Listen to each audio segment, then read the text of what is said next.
Hello les copains, aujourd'hui on va monter dans un train à vapeur historique, c'est trop cool. Et il s'appelle le Puffing Bully, je trouve trop mignon son prénom. Allez, on y va, Big Barbie. Comme à Disney. Welcome to Puffing Billy.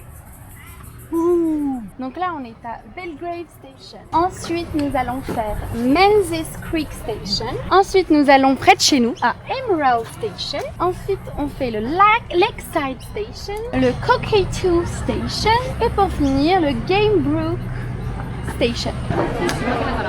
Le Saint Graal. On a l'impression d'être à Disneyland. Ouh là là.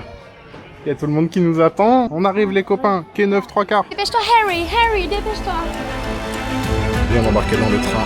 Voiture 12, c'est pas imminent. C'est parti.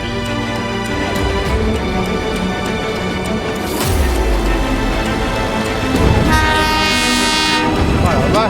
Ça fait trop peur. En vrai c'est un manège.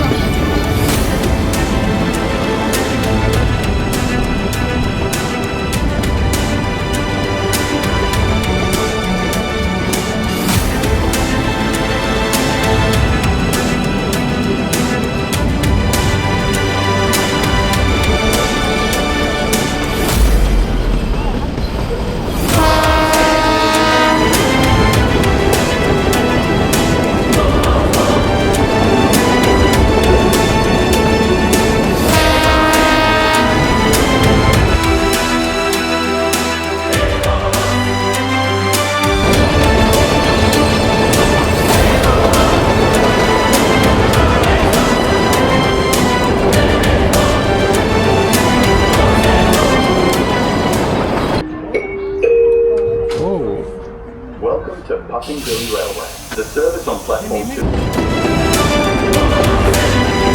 Ce qui est trop drôle, c'est que là on arrive nous dans notre village à nous, là où on habite quoi, actuellement. C'est là où on promène le chien tous les jours. Bon, du coup on vient de faire le trajet aller qui a duré à peu près 1 heure.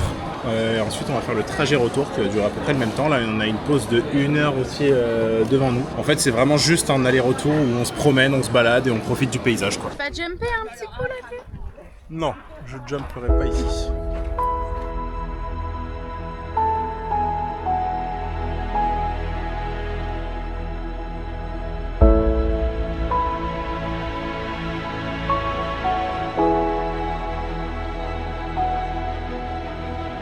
On est reparti pour un tour. On est chez nous. C'est rigolo parce que là du coup c'est nous qui sommes dans le train alors qu'on le voyait passer non-stop et on l'entendait tous les jours depuis notre maison.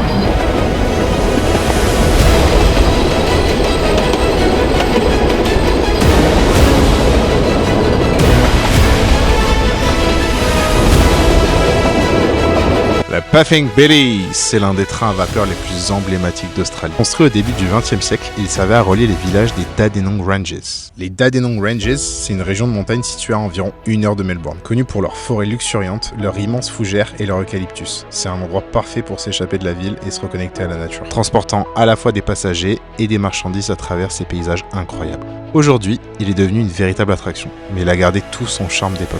Le bois qui craque, la vapeur, le bruit du train, on a vraiment l'impression de remonter le temps. Et nous, si on a décidé de faire ce train, c'est pas un hasard. On est resté quelques jours à Emerald, juste à côté pour garder une maison et s'occuper d'animaux. Et tous les jours, on voyait le train passer juste devant nous. On l'entendait même depuis la maison, impossible de l'ignorer. Alors forcément, on a fini par monter dedans.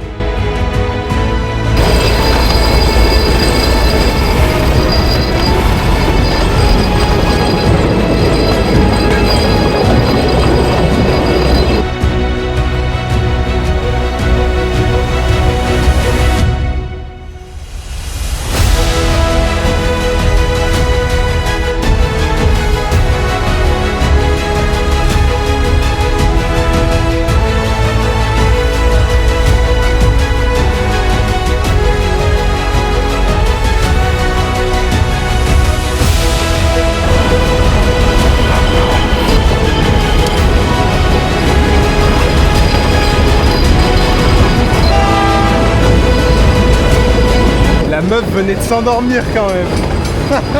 Tu peux vraiment dormir partout dans n'importe quelle situation. Et voilà, c'est déjà la fin.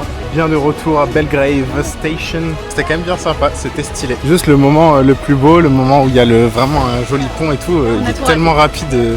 Déjà à l'aller, on l'a pas vu parce qu'on était du mauvais côté, je me suis trompé, je croyais qu'il fallait aller à gauche, mais en fait il fallait aller à droite. Au retour pareil, ça allait hyper vite et tout, on s'y attendait pas, bref. Dommage, mais en tout cas on en a quand même pris plein les yeux. Et c'est le plus important.